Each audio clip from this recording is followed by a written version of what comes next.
Watch तस्मै परमात्मने नमः।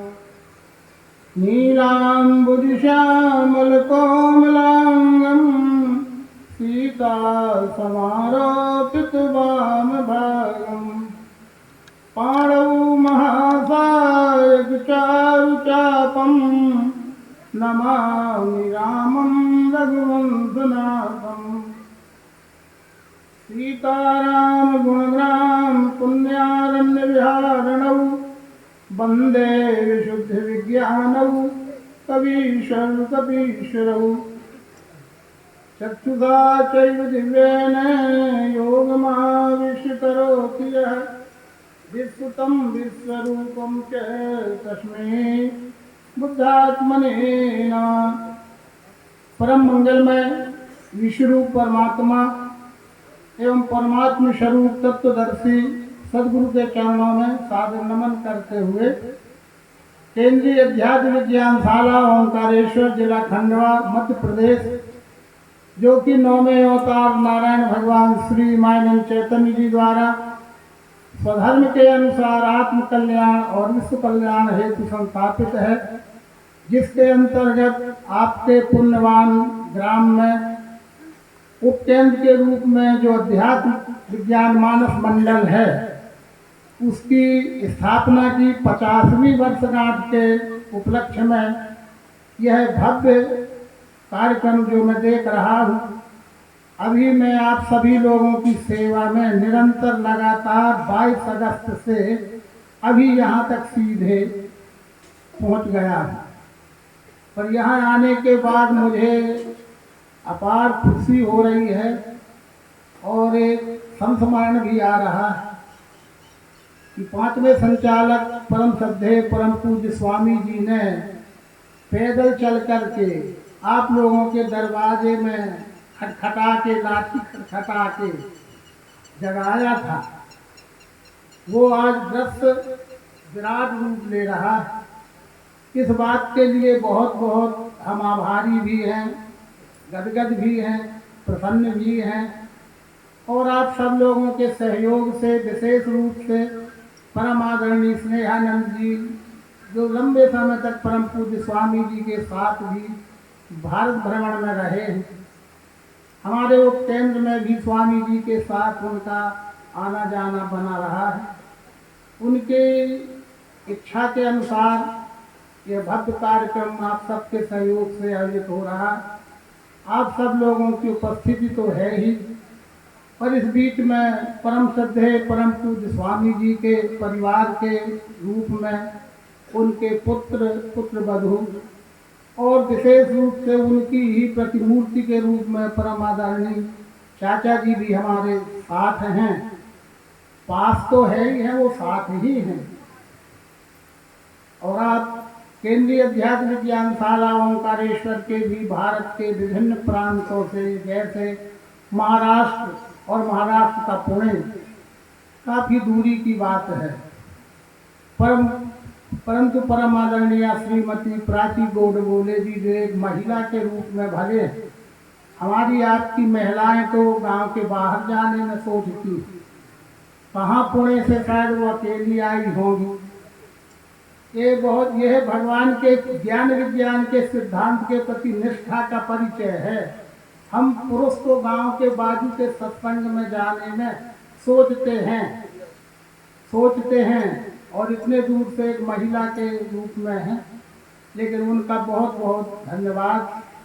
नागपुर से भी हमारी बहुत बड़ी भक्त मंडली, छत्तीसगढ़ से भी सभी लोग, उत्तर प्रदेश से भी आदरणीय सुरेंद्र जी, ये सब भगवान का प्रेम, सिद्धांत का प्रेम, 5वें संचालक परम पूज्य स्वामी जी का जो बीज बोया गया था हिंदुस्तान में, भारत में, विभिन्न प्रांतों में, उसके प्रति निष्ठावान हम सब लोग उपस्थित हैं।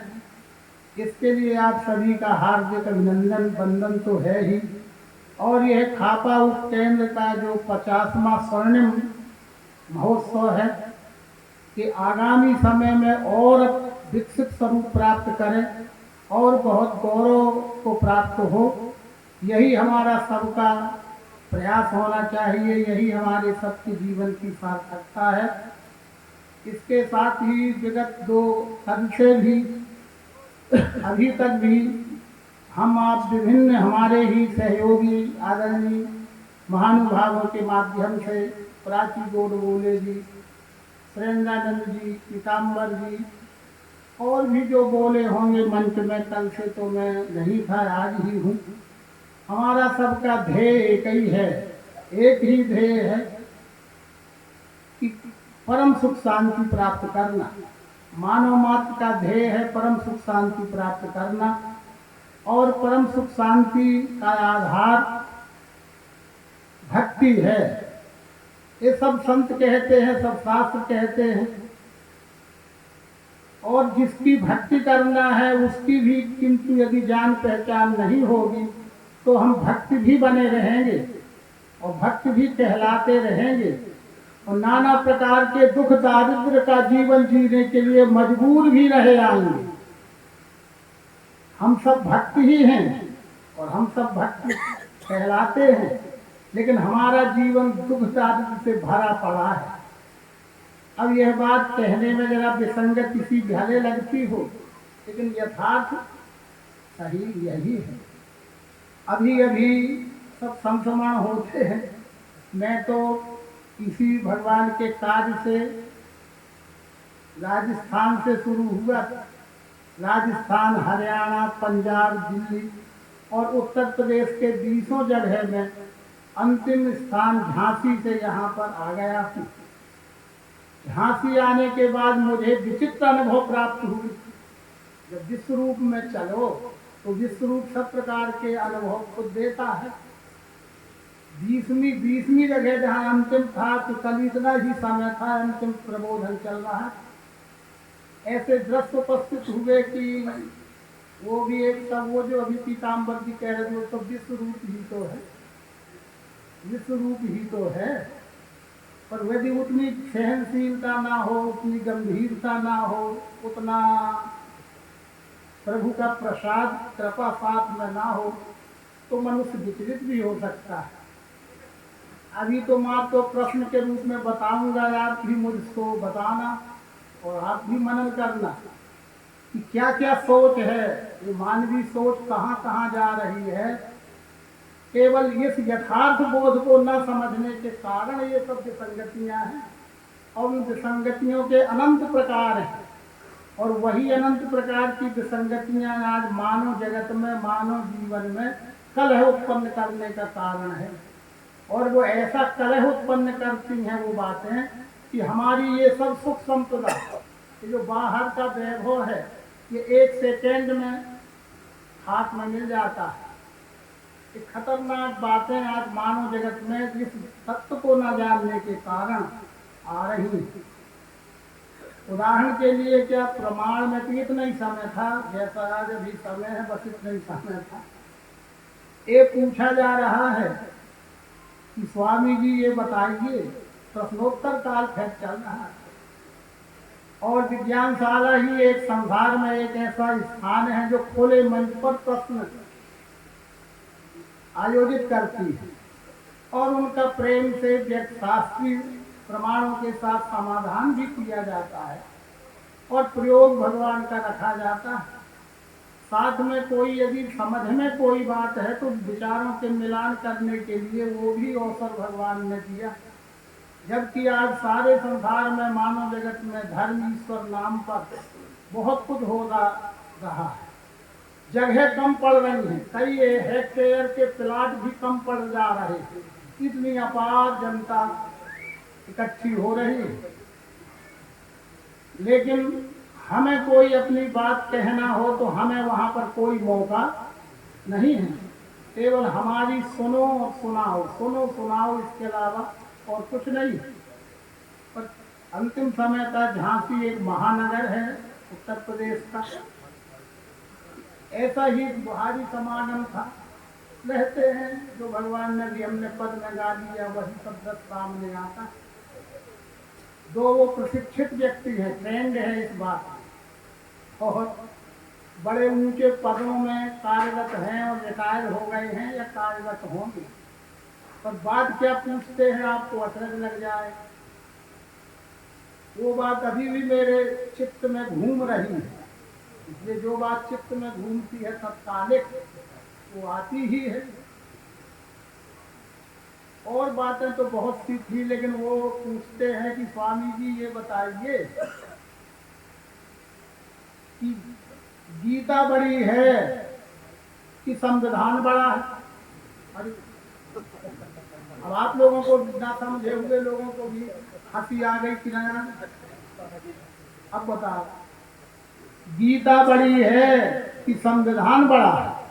अब लेना न देना कोई संदर्भ नहीं, कोई प्रसंग नहीं। इस बात तक क्या क्या यहाँ संदर्भ है, क्या प्रसंग है? न संदर्भ है, न कोई प्रसंग है, न किसी को छोटा बड़ा कहा किया जा रहा है। ये जनता जनार्दन है, वो हमने समझा। सुनते ही बात हमने कहा धन्यवाद आपको, बैठिए। एक क्या बात है इसमें छोटा बड़ा कहने जैसी,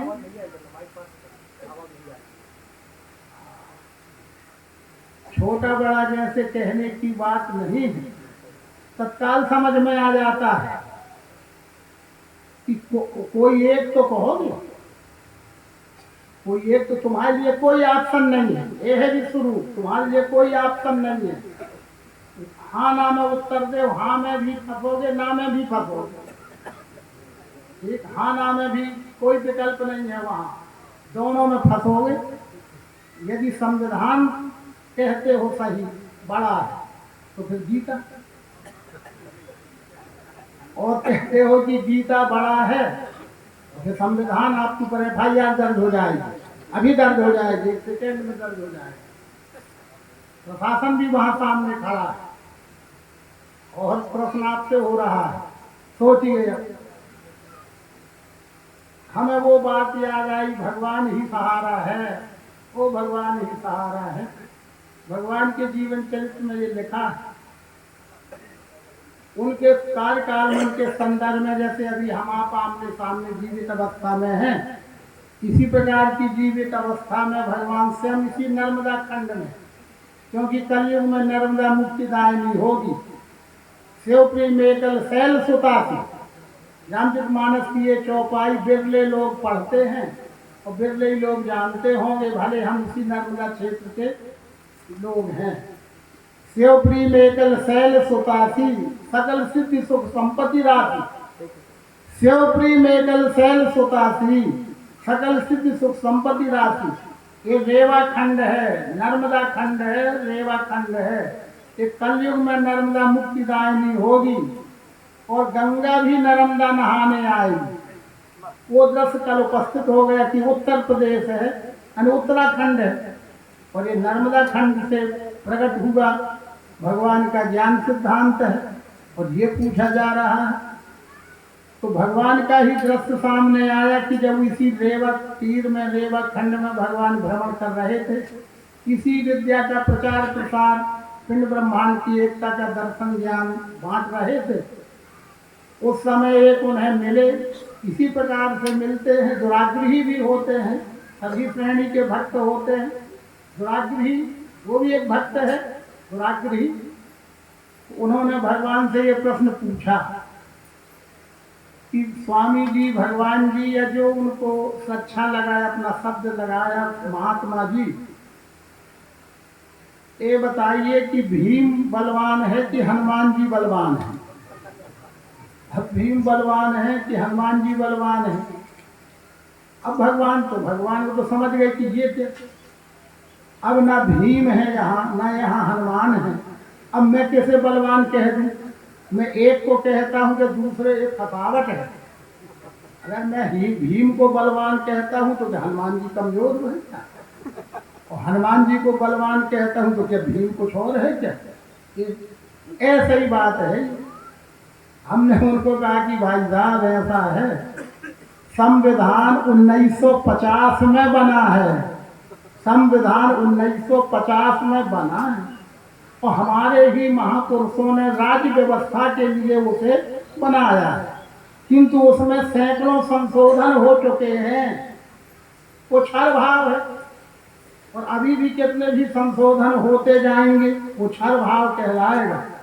पर श्रीमद् भगवत गीता 5000 साल की पुरानी है और ये सिद्धांत है, ये सिद्धांत और ये संविधान है। संविधान क्षर भाव है, बदलने वाला है, और गीता सिद्धांत है जो कभी न बदलने वाला है। और आपको ज्यादा ही जरूरत समझ में आ गए कोई भगवान जैसी भाव से कि निवेदन से कि आप कि हम सब 3 दिन के हम मेहमान थे आपके बीच में, हम आपका भी मेहमान के रूप में स्वागत करने को तैयार हैं। श्रावण में 1 सप्ताह का गीता मनुष्यत्व ओंकारेश्वर में मुख्यालय में होता है। आप संविधान की प्रति भी लेते आइएगा और गीता की प्रति भी लेते आइएगा, बैठ के मिला लेंगे। तो भगवान ने भी यही कहा था कि ऐसा करो कि हनुमान बलवान है कि भीम बलवान है, ऐसा पूछते हो तो ये करो कि तुम जाओ भीम को ले आओ और हनुमान जी को ले आओ। मैं जब तक यहाँ अखाड़ा बनवाता हूँ, अखाड़े में हम दोनों की कुश्ती करवा देंगे। जिसके पीठ में लग जाएगी मट्टी वो रेफरी उसको घोषित कर देता है, चित्त पट्ट वो हो जाते हैं लड़ते समय, तो बलवान घोषित कर देंगे। न तुम हनुमान ला पाओगे न भीम ला पाओगे, ये तो सूचना कपाल जुला हो कि लखा लखी क्यों कराते। इसी क्रम में शाम का समय है, प्रबोधन का तो समय कम है। उसी क्रम में एक ये मेरे पास आते ही साथ लिखित कागज ही आ गया है, ये प्रश्न का कागज है। ठीक बात, यदि उसका उत्तर नहीं दिया जाता है तो ये ठीक नहीं है। उसका उत्तर दिया जा रहा है। आप आदरणीय सज्जन हैं, आदरणीय श्री गुलाम सिंह रानी पड़रई वाले हैं, मुलायम सिंह, हाँ मुलायम सिंह रानी पड़रई वाले हैं। आपका सबके हित में, प्रश्न व्यक्तिगत नहीं होता है, प्रश्न सबके हित में होता है। कि नहीं प्रश्न जगत हित लागी, प्रश्न मात्र अर्जुन ना होता तो गीता ही ना होती, न अर्जुन को समस्या होती, न प्रश्न होता, न गीता होती। इसलिए धन्यवाद है कि उनने पूछ करके हमारा आपका सबका कल्याण ही किया है। और वो सार्थक प्रश्न है, ऐसा निरर्थक प्रश्न नहीं है जैसा उदाहरण बता दिया। ये निरर्थक प्रश्न था उनका, हास्य प्रश्न था, पर ये सार्थक प्रश्न है। आप भी सुनेंगे। स्वामी जी नमस्कार। ठीक है। कोई कहता है कि यह सृष्टि जैसे पृथ्वी, सूर्य, चंद्रमा, पेड़ पौधे स्वयं चलते हैं, और कोई कहता है कि इसको चलाने वाला कोई दूसरा है। निर्णय नहीं कर पा रहा हूं, ठीक बात है, निर्णय नहीं कर पा रहा हूं कि कौन सी बात सत्य है, इसलिए मेरा मार्गदर्शन करने की कृपा करें।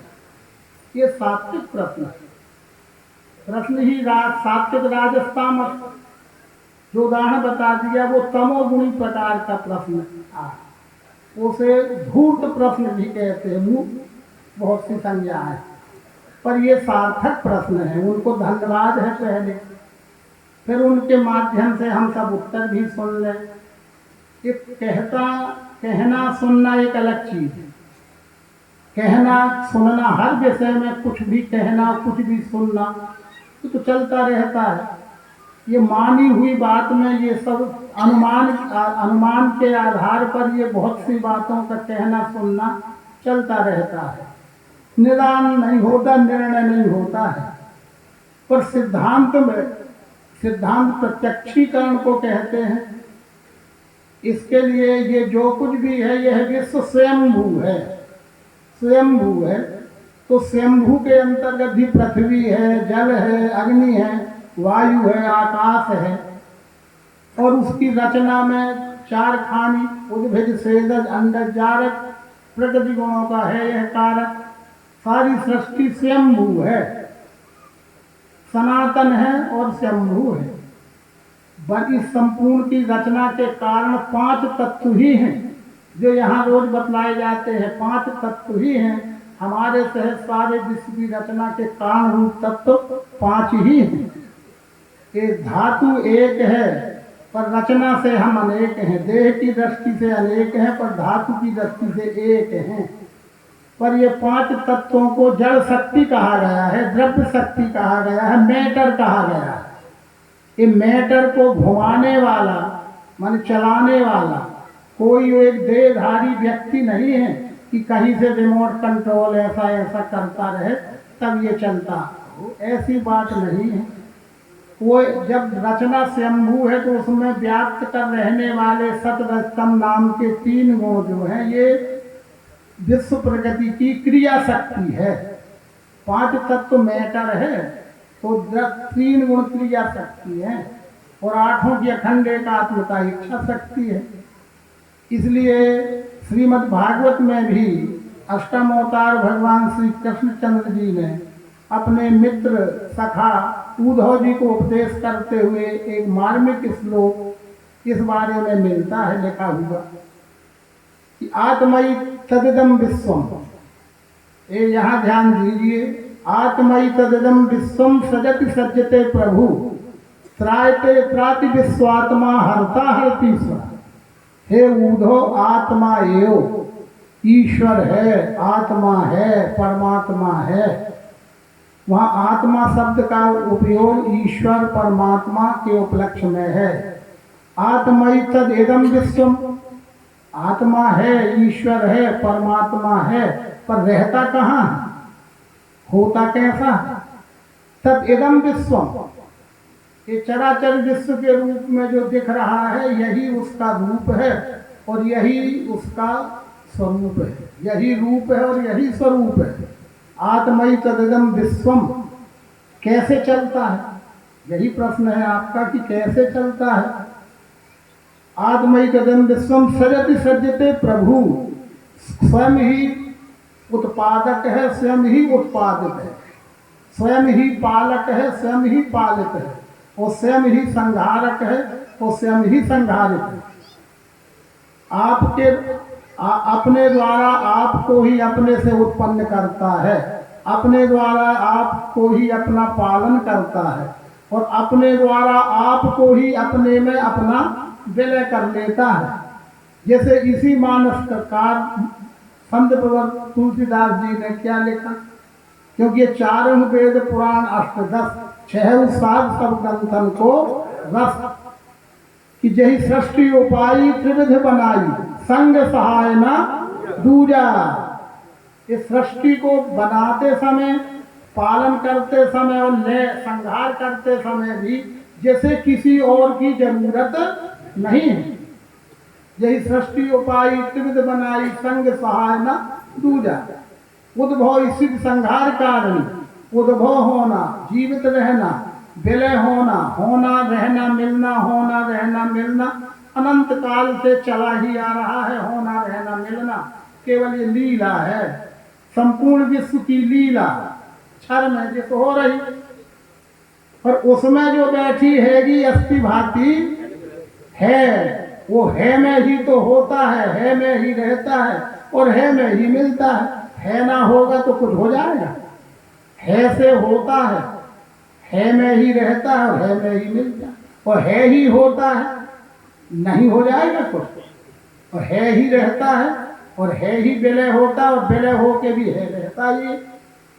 वो अस्ति ब्रह्म है संत मेनम तत्व विदु जो कहा जा रहा था, है ही ब्रह्म है। उस है नामक ब्रह्म को जो जान जाते हैं उनको समाधान हो जाता है कि तू ही सब है, तू ही करता, तू ही धरता, तू ही हर।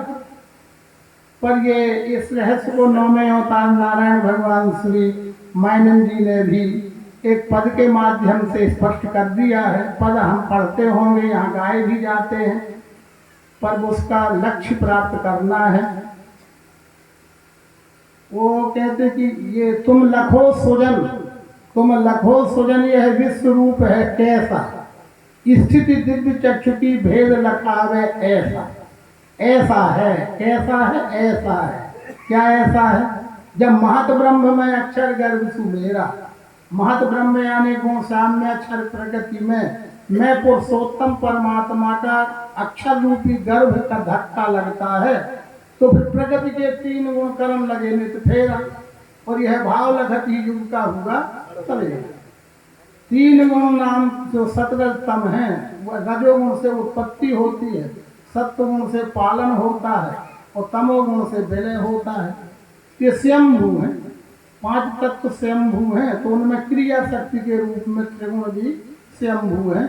उनका स्थूलीकरण सूक्ष्मीकरण का कार्य अखंड चलता ही रहता है। इसलिए कोई कुछ कहता हो, वो कहने वाला स्वतंत्र है अपने में, लेकिन निश्चय में निर्णय में हम आपको ये समझना है कि ये सब स्वयंभू है। यही सृष्टि उपाय त्रिविध बनाई संग सहाय न पूर्व स्त्री संहार कारण।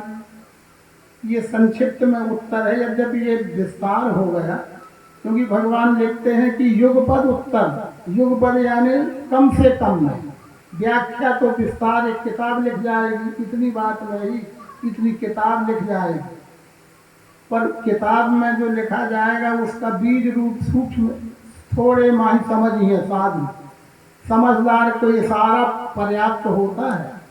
जो साधु होते हैं, सज्जन वृत्ति के होते हैं, वो थोड़े में ही बड़ी बात को समझ लेते हैं। यही उसका इसका उत्तर था।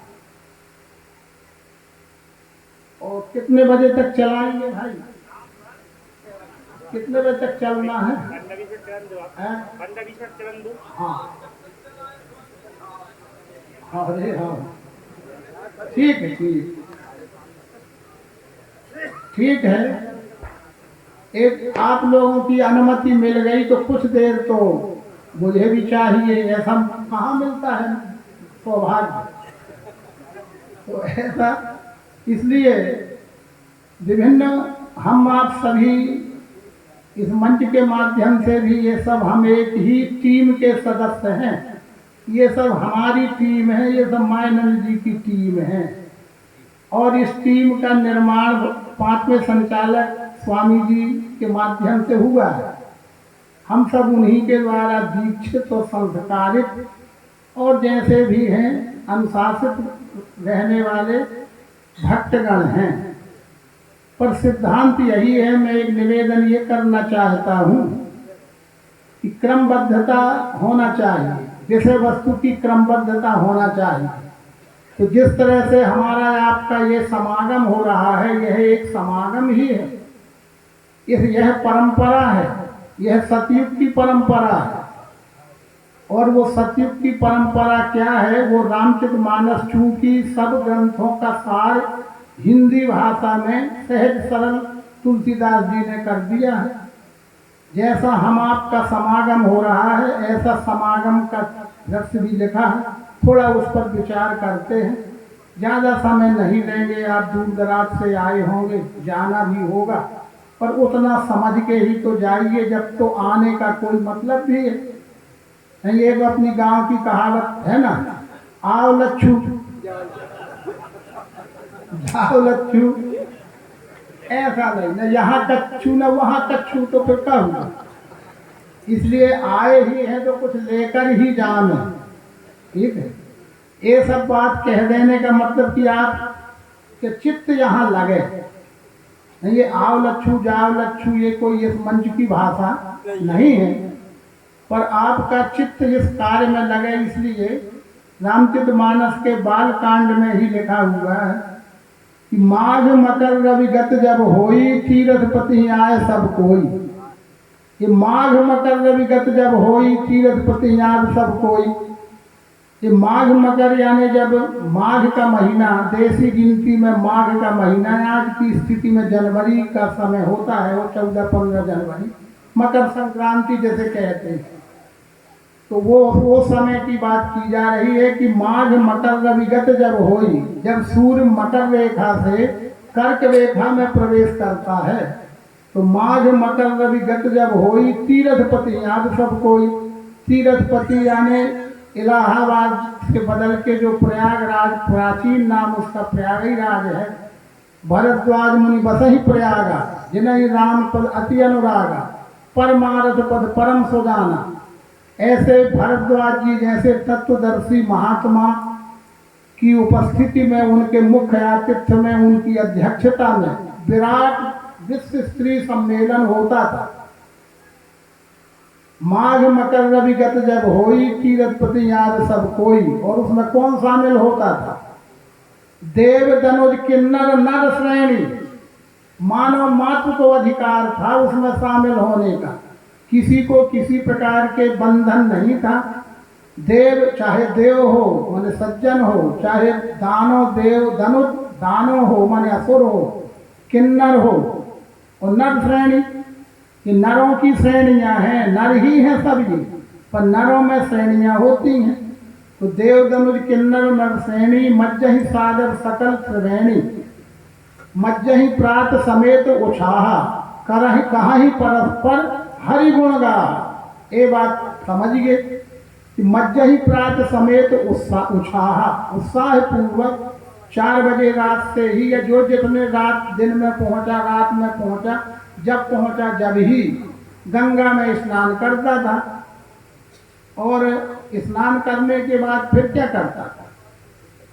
वो कहाँ ही परस्पर हरि गुण गाहा, इसी प्रकार से मिलजुल कर बैठते थे और परस्पर हरि नाम परमात्मा के गुण को, गुणों का गुणानुवाद, चर्चा, निरूपण हुआ करता था। कौन गुण? गुण 2 प्रकार के होते हैं, ज्ञान के गुण और कर्म व्यवहार के गुण। हे प्रभु तू दयालु है, कृपालु है, जो भी है ये व्यवहार के गुण हैं। पर ज्ञान के गुण, वो जो वेद कहता है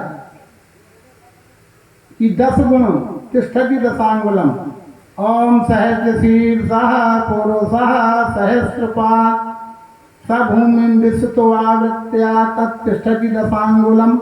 ये 10 गुण, ये 10 गुण, शब्द गुण, स्पर्श गुण, रूप गुण, रस गुण, गंध गुण, सतोगुण, रजोगुण, तमोगुण, 8 मिलके 9 सगुण, और उसी में व्यापा हुआ स्थिति भांति प्रिय निर्गुण 10 हो गए। यही कहीं परस्पर हरि गुण गाहा, परस्पर गुणों की चर्चा, ज्ञान गुण की चर्चा करते थे। पर पूजा ही माधव पद जल जाता। आपस में तो चर्चा हो गई लेकिन समाधान नहीं हो जाता। चर्चा होती रहती है पर समाधान नहीं होता। समाधान के लिए कोई सदगुरु चाहिए, तो सदगुरु है माधव। पूजा ही माधव पद जल जाता।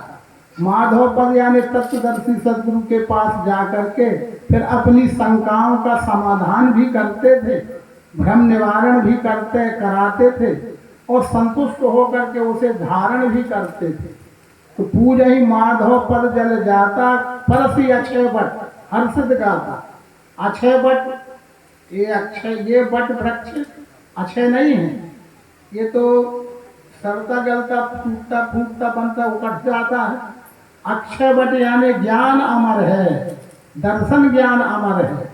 उस अक्षय, जैसे श्रीमद् भगवद गीता में पीपल के वृक्ष की तुलना की गई है, विश्व वृक्ष की बात कही गई है, उसी बात को मानस में बरगद के वृक्ष को लिया गया है। पर वो अक्षय बट यानी ज्ञान का अक्षय बट, व्यवहार का अक्षय बट नहीं सब दिन रहा आएगा, वही बरगद का झाड़। पर ज्ञान वही रहा आएगा, पर झाड़ वही न रहा आएगा। 1000 साल बाद क्यों ना हो, वो बदल जाएगा। तो परसी अक्षय बट हर्षित गाता। पर वहाँ मूल विषय वस्तु, जैसे अपने कार्यक्रम की मूल विषय वस्तु के बैनर लगा होगा, यहाँ भी लगा होगा। मूल विषय वस्तु क्या है उसमें ध्यान दीजिए, फिर समाप्त कर लेंगे। वो दोहा अपने आप में पूर्ण है, इस बात को समझने के लिए एक ही दोहा है पर पूर्ण है। ब्रह्म निरूपण, ब्रह्म निरूपण धर्म विधि वर्ण ही तत्व विभाग, कहीं भगति भगवंत की संयुत ज्ञान विरा। अब जरा यहाँ आइए, ब्रह्म निरूपण।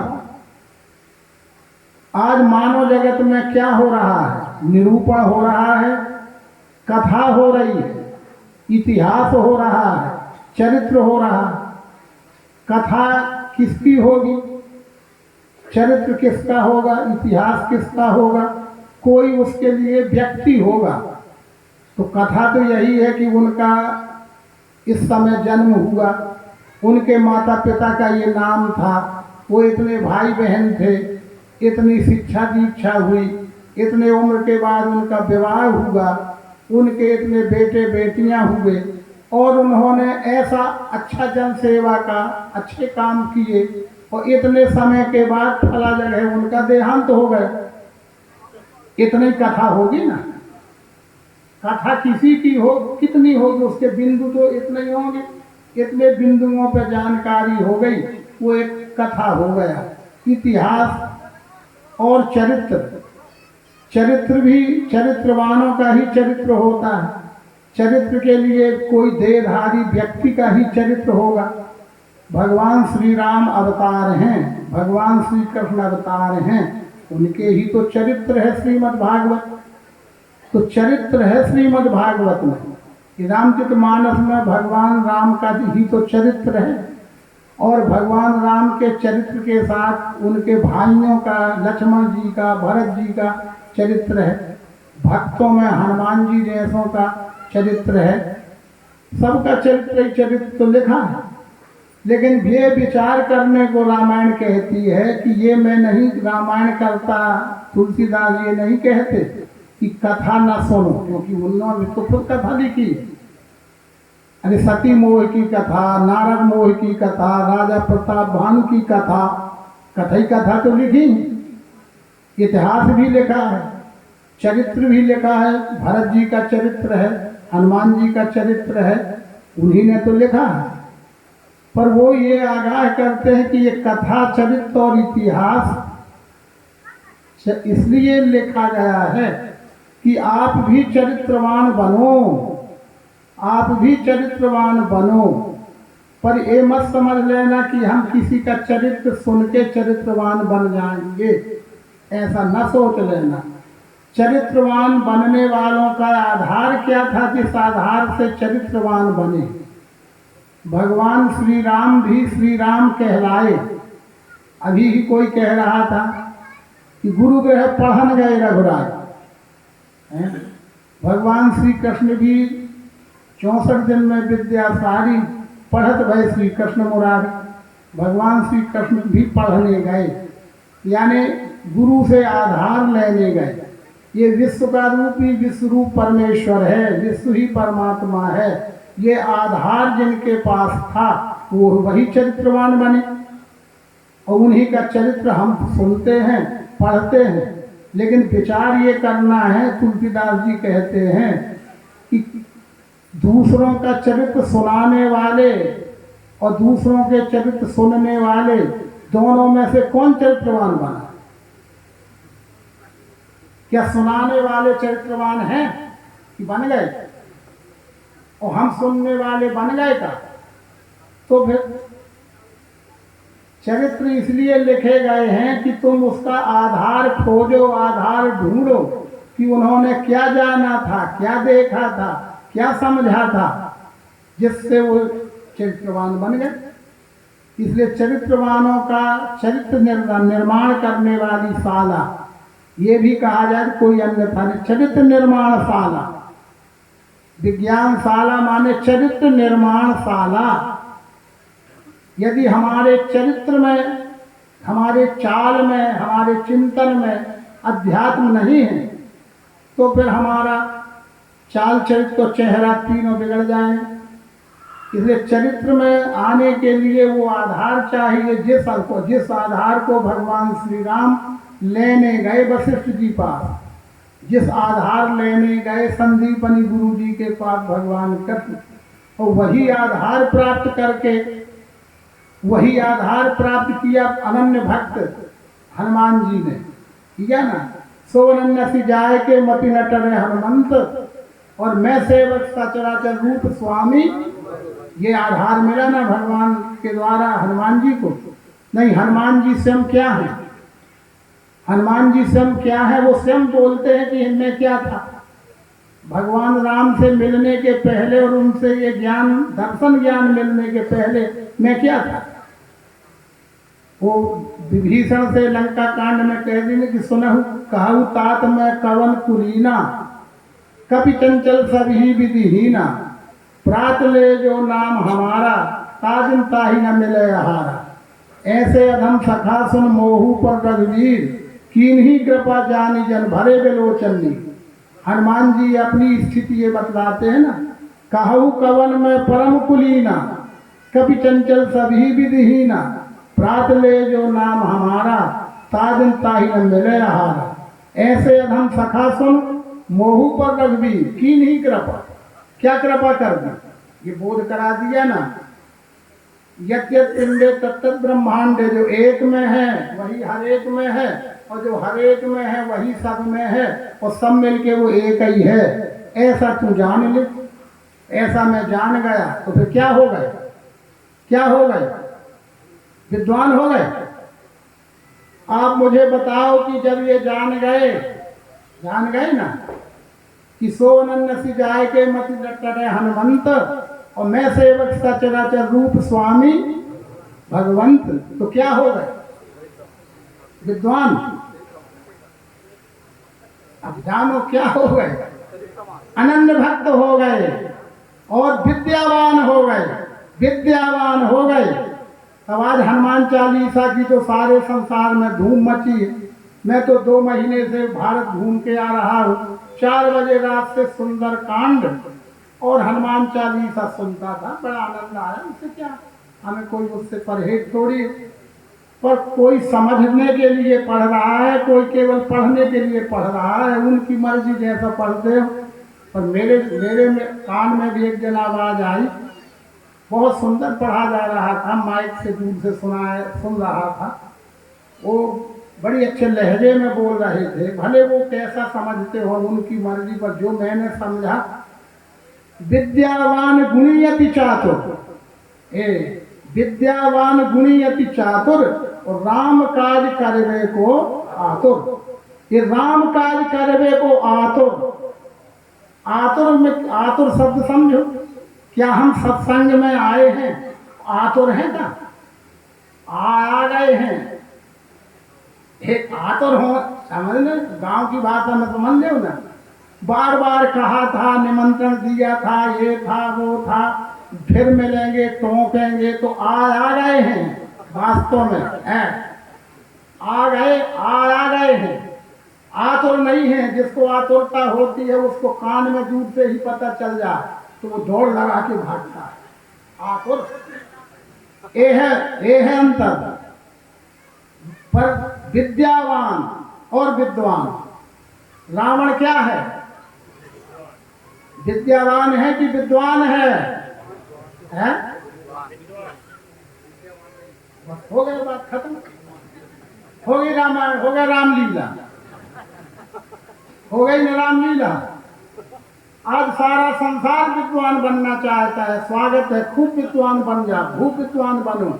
लेकिन विद्यावान कौन बने? विद्यावान ही आचरणवान हो सकता है, और आचरणवान से ही उद्धार हो सकता है, और आचरणहीन से क्या हो सकता है? ये वो विद्या है, ये वही भगवान राम की विद्या है, वही भगवान कृष्ण की विद्या है, और वही 9वें अवतार मानंद जी ने उसको पुनः संसार के कल्याण के लिए आविष्कार किया। कल युग में नर्मदा मुक्तिदायिनी होगी तो कैसी डुबकी लगा के, तो वो तो सतयुग में भी थी, नर्मदा थी, त्रेता में भी थी, द्वापर में भी थी। कल युग में क्यों मुक्तिदायिनी होगी? बाकी समय खाली पड़ी रहेगी ऐसे ही। और ये सब लक्ष्यार्थ हैं।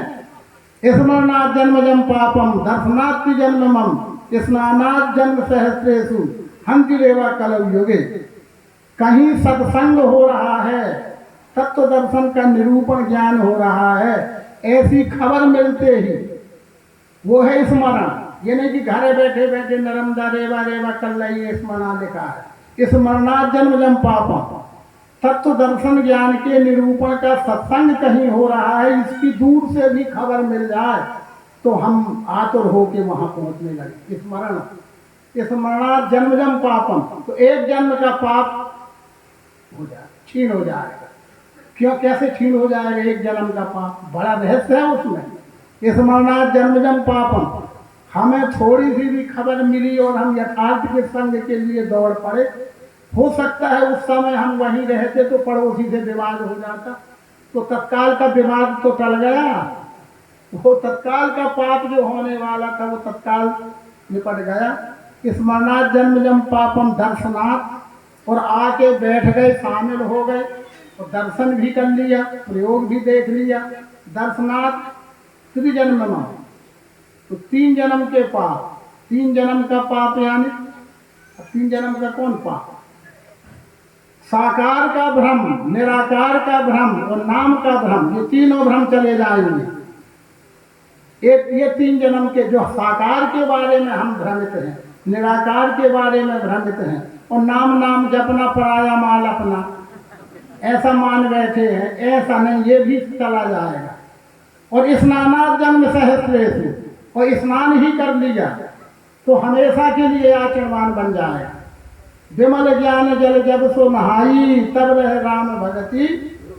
एक रेवा खंड में जो 9वां अवतार आएंगे, वो इस विद्या का विस्तार करेंगे, इस विद्या के सत्संग में जो स्नान ही कर लेगा वो आचरणवान ही बन के निकलेगा, वो आचरणवान ही बन के जीना चाहेगा। और आचरणवान बनते ही सारी अष्ट सिद्धि 9 निधि के दाता।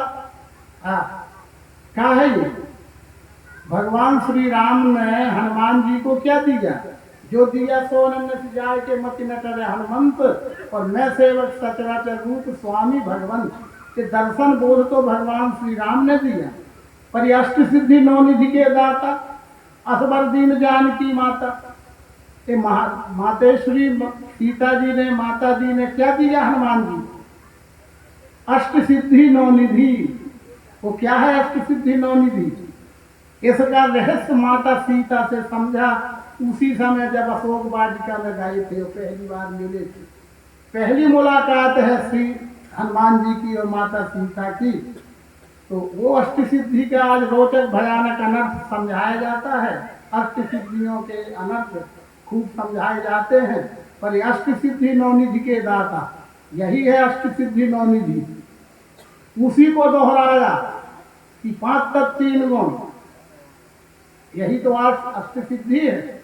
और 9वां साकार, और सब मिलके एक ही निराकार, मिलके एक ही परमात्मा है, ऐसा जाना। माने जो भगवान राम ने समझाया था वही बात भगवती सीता ने समझा दिया। हनुमान अनन्य भक्त हो गए, आचरणवान बन गए।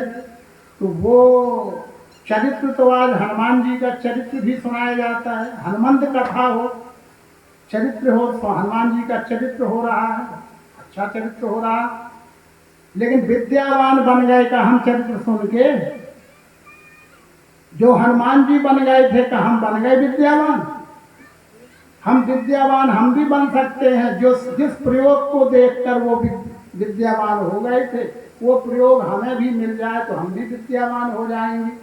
विद्यावान ही आचरणवान होता है, और आचरणवान ही विज्ञानी कहलाता है। उसे ही भक्त कहते हैं, उसे ही परम गति का अधिकार, परम सुख शांति की सिद्धि प्राप्त होती है। ऐसा विचार रखते हुए और भी सज्जनों के चित्त में जो भी इसी प्रकार की धर्म ईश्वर संबंधी सर्वांग योग, श्रीमद् भगवद गीता, अध्यात्म विज्ञान, जो भी विषय की सार्थक कोई प्रश्न हो, तो जैसा आदरणीय पटेल साहब ने कागज में लिखकर अच्छा कार्य किया, कोई भी लिख के भी ला सकते हैं। अपना हम आप समय का सदुपयोग उस रूप में भी कर सकते हैं। और आज का समय ज़्यादा भी हो गया है। आप सभी आदरणीय सज्जनों का, देवियों का हार्दिक समादर करते हुए, और कल आप जितने लोग आज अभी इस समय हैं उतने कल जरूर रहें। जैसे निरूपण लिखा गया है, निरूपण, वो निरूपण क्या है, कैसा है, कैसे किया जाता है, वो महत्वपूर्ण है। ब्रह्म निरूपण, धर्म विधि, वर्ण ही तत्व व्यवहार, कहीं भगति भगवंत की संयुक्त ज्ञान विराट। वो निरूपण गूगल में खोज भी लाना। जो लोग गूगल देखते हैं वो खोज लाएंगे कि गूगल का मतलब क्या होता है। गूगल में निरूपण का मतलब क्या लिखा है, खोज लाना, और वो निरूपण यहाँ पर किया जाएगा और आप लोग उपस्थित रहें तो बहुत अच्छी बात होगी। नहीं, ये भी 2 दिन का प्रवचन हो जाएगा। शब्दों में होना यही प्रवचन है, पर शब्दों में कहे हुए को प्रैक्टिकल डिमॉन्स्ट्रेशन ऑफ यूनिवर्स, अपने स्वयं के साधनों से देखना जानना, ये निरूपण है और ये हुआ करता था। और आज सारे संसार में कथाएं हो रही हैं, इतिहास हो रहा है, चरित्र हो रहा है, जगह छोटी पड़ रही है। कथा, इतिहास और चरित्र को सुनने के लिए जगह कम पड़ रही है, लेकिन निरूपण कहीं हो ही नहीं रहा। ये सौभाग्य की बात है कि हम आपको निरूपण का मौका मिला है। आप सब लोग पधारिए। इसी निवेदन के साथ समाप्त किया जाता है। ओम शांति शांति शांति। सद्गुरु भगवान। सभी से निवेदन है कि आरती